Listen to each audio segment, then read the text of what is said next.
Hi everybody, I'm Lisa Churchvill and I am reading the beginning of my essay. It is entitled Garlic, It's a Superhero.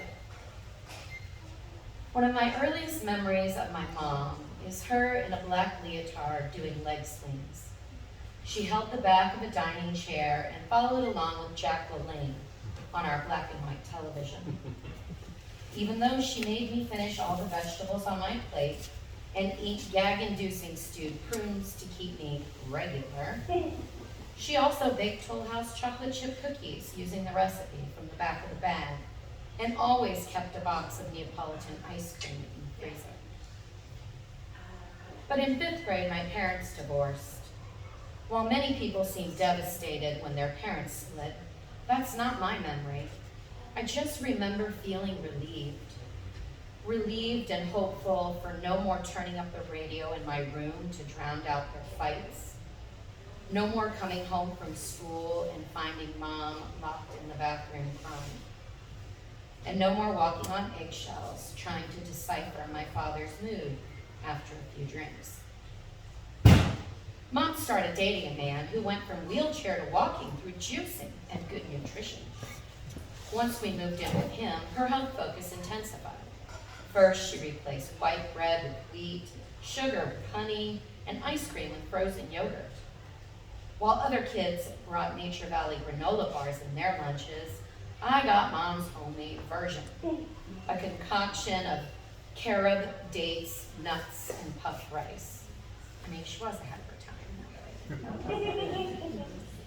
In junior high, while other girls spent the weekend shopping or going out to lunch with their moms, mine preached the benefits of enemas.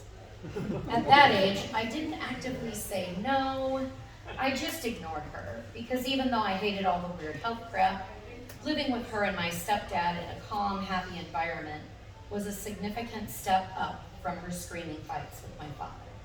I just went along to get along. I survived on Campbell's soup and toast, topped with that shitty peanut butter that had to be stirred and refrigerated. And when my mom and stepdad installed a second refrigerator for the 100-pound bags of carrots they bought to juice, I exerted my independence with strategically planned visits to the neighbor's house, right after school or around dinner time. My friend James smiled the minute I entered his house, pointing to the pantry stocked with chips. I spent the entire summer of 1987 counting down the days until I could run off to college for what I assumed would be the land of late-night pizza and new beginnings, finally living life on my terms. I worked as many shifts as possible at a clothing store at the mall so I could purchase cute bedding and dishes for my freshman dorm room at ASU. The rest of my time was spent at Canyon Lake, perfecting my tan, so I looked good in all the new clothes that I bought with my discount.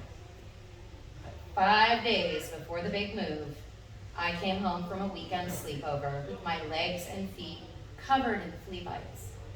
A major allergic reaction left me so itchy and swollen, I couldn't put on shoes. I climbed into bed that night, and Mom brought me Benadryl and some calamine lotion. I swallowed the pill, carefully dabbed the cool liquid on each bite, and by the time she turned out the lights, my pink leopard legs had calmed. The relief didn't last. I woke in the middle of the night with painful, bleeding legs. I didn't know what else to do, so I walked to Mom's door and lightly knocked. In the bright light of the kitchen, she opened cupboard after cupboard, pondering and rejecting items that could be of use.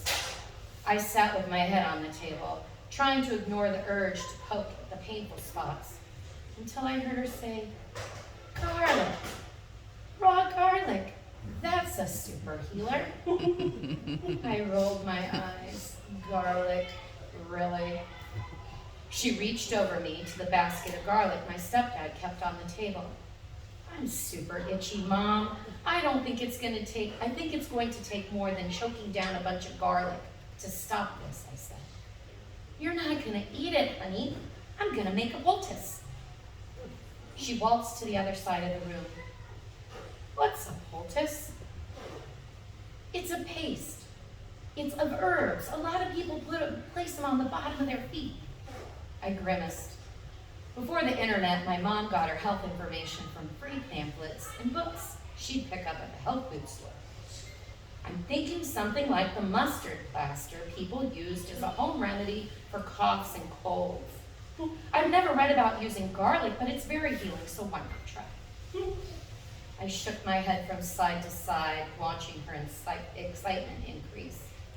We need to make a paste. How can I do that with raw garlic and make it stick? My gut screamed no, but I didn't say that. Instead, I offered up a meager objection. You know, this sounds weird. Don't we have any regular medicine that would work? This is going to be great, honey. Don't you worry. I was miserable, so I caved to the ridiculous idea. She peeled the cloves of garlic, then whacked them into a pulp with a meat mallet. She decided Vaseline would do for the stickum part. She mixed them in a bowl, brought them to the table, carefully dabbed their concoction over each bite, and wrapped my legs like mummies with cheesecloth. It was about 2 a.m. by the time she walked me to bed. I crawled in, and she placed a couple of pillows under my legs to keep them elevated. She left, and as I drifted off, I noticed tiny, warm, tingling sensations, as if someone was holding a lit match under each bite.